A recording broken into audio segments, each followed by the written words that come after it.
Satu, dua, tiga. Assalamualaikum warahmatullahi wabarakatuh. Selamat malam, salam sejahtera bagi kita semua. Selamat datang di acara podcast Suara Mahasiswa episode kedua. Nah, kali ini kita mau bahas tentang kuliah di masa pandemik. Sebelumnya, perkenalkan nama saya Tasliha Yumina selaku MC pada podcast kali ini dan bersama dua narasumber kita kali ini, yaitu Kak Sinta dan Kak Zeni. Nah, topik kita di kali ini yaitu kuliah di masa pandemi. Langsung aja aku mau tanya nih ke kakak-kakak semua. Gimana sih Kak kuliah daring? Bedanya sama kuliah tatap muka itu gimana? Enakan kuliah tatap muka atau kuliah daring? Terus dari materi-materi sendiri itu lebih nyerap dari tatap muka sendiri atau daring? Terus dari nilai-nilai kakak gimana gitu? Langsung saja ke Kak Sinta, boleh dijawab? Kalau dari aku sendiri sih lebih enak ini ya kuliah tatap muka sih, soalnya secara pembelajaran itu lebih fleksibel, lebih banyak pembahasan materi daripada cuman kuis-kuis, kalau enggak cuman kirim materi aja. Kalau daring kayak gini, otomatis dosen itu lebih banyak ngasih materi, habis itu kalau enggak ditinggal ya cuma dikasih tugas aja, jadi kayak enggak efektif banget. Tapi beda lagi kalau mahasiswa yang sangat produktif ya, itu biasanya tuh kayak beberapa temanku itu habis pembelajaran kuliah gitu tuh pasti mereka kayak belajar sendiri, jadi lebih sering kumpul-kumpul buat bahas tugas atau bahas materi-materinya. Tapi menurut aku pembelajarannya lebih enak secara tatap muka, soalnya lebih efektif aja gitu. Oke. Tapi biasanya ini Kak ya, dari pengalaman saya nih ya, teman-teman gitu nilainya malah bagusan nih daring daripada tatap muka. Itu menurut Kakak bagaimana? Tadinya aku kira juga kayak gitu ya. Cuman ternyata kalau dilihat tetap berimbang sih. Jadi beberapa ada yang nilainya naik, beberapa juga ada yang nilainya turun. Ini kayaknya tuh tergantung sama produktivitas atau produktifnya mahasiswa sih. Soalnya ada kan yang mahasiswa tiba-tiba lebih mempermudah selama kuliahnya, jadi cuma tinggal tidur, terus kalau enggak ngerjain tugas kayak gitu sih. Jadi mempengaruhi penilaian. Oke, dari Kak, bagaimana nih pendapatnya? Oke, aku juga kurang lebih sama sih kayak Kak Sinta. Aku tim kuliah offline gitu. Jadi pembelajaran offline tuh jauh lebih menyenangkan, jauh lebih efektif. Suasananya tuh kayak belajar beneran gitu. Ada dosen yang ngomong, kitanya nyatet. Terus kalau nanya bisa bisikin ke teman gitu, tadi apa kata dosennya gitu. Jadi kerasa belajar beneran gitu. Kalau di rumah kan cuman sendiri di depan laptop, gampang ngantuk, gampang nge-lag, dan banyak gangguan juga di rumah, entah itu suara tetangga potong keramik ya kan, atau suara adik lagi nangis gitu. Jadi aku tetap lebih senang kuliah offline sih sejujurnya. Tapi kan ini Kak, di sisi lain kalau kita kuliah online nih materi bisa di-share langsung, terus dapat kalau kita biasanya kuliahnya direkord gitu kan, kita dapat rekordan, jadi bisa di-review ulang gitu gimana? Iya benar banget sih, tapi entah kenapa suasananya jauh lebih menyenangkan offline sih. Dan kalau urusan nilai kayak Kak Sinta tadi, aku juga merasa dosen sama aja gitu loh ngasihnya. Mungkin beda-beda ya tiap dosen dan tiap kampus, tapi di kampusku dosen tetap aja kalau yang pelit nilai ya pelit nilai, kalau yang baik ya baik aja gitu. Terus ini Kak, pendapat Kakak ini kan rawan banget nih yang namanya hack akun. Hack akun biasanya kayak kita hack akun mahasiswa yang pintar gitu buat nyari jawaban. Itu juga ada kan Kak? Waduh, iya.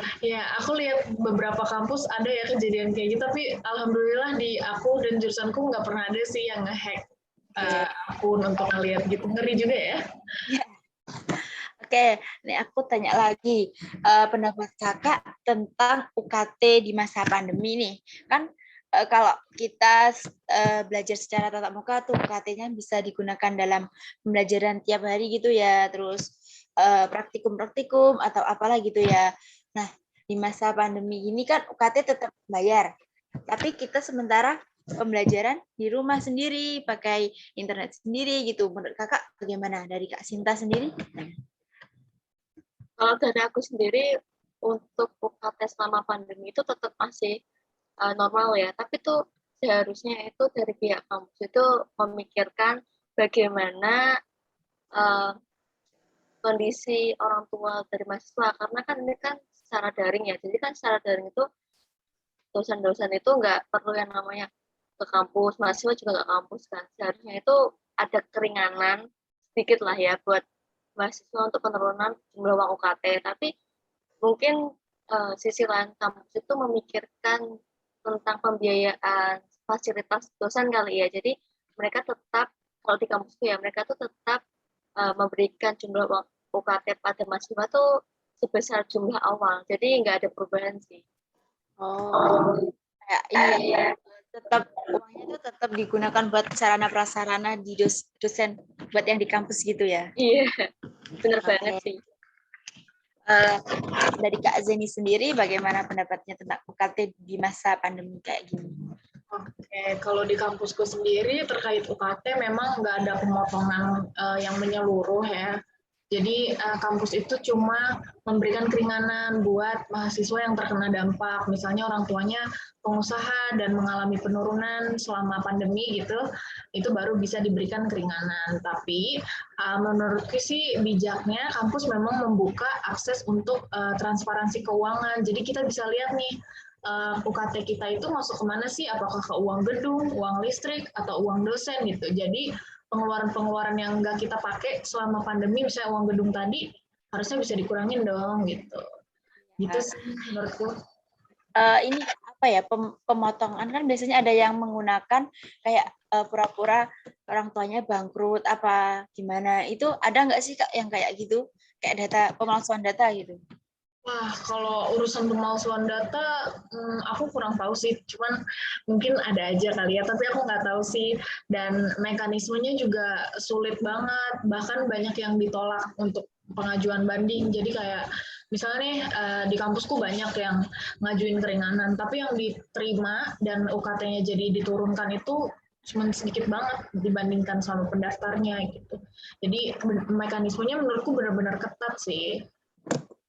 Oh, ini ada sampai yang keluar gitu nggak sih Kak? Kayak nggak bisa bayar UKT terus sampai keluar kampus gitu, dari Kak Sinta, dari Kak Zeni gimana? Kalau di kampusku yang drop out sejauh ini yang aku tahu sih nggak ada. Jadi selalu ada bantuan. Bahkan ada juga nih dari alumni, ikatan alumni itu ngasih beasiswa, baik itu pulsa atau paket data, atau biaya UKT-nya secara langsung. Jadi ada banyaklah bantuan dari alumni, dari lembaga-lembaga gitu. Kalau dari Kak Sinta sendiri gimana? Kampusnya ada yang banyak yang DO gitu apa enggak? Kalau sejauh yang aku lihat sih belum ada lah ya. Jadi masih banyak yang tetap belajar di kampus, jadi nggak berhenti kuliahnya kayak gitu sih.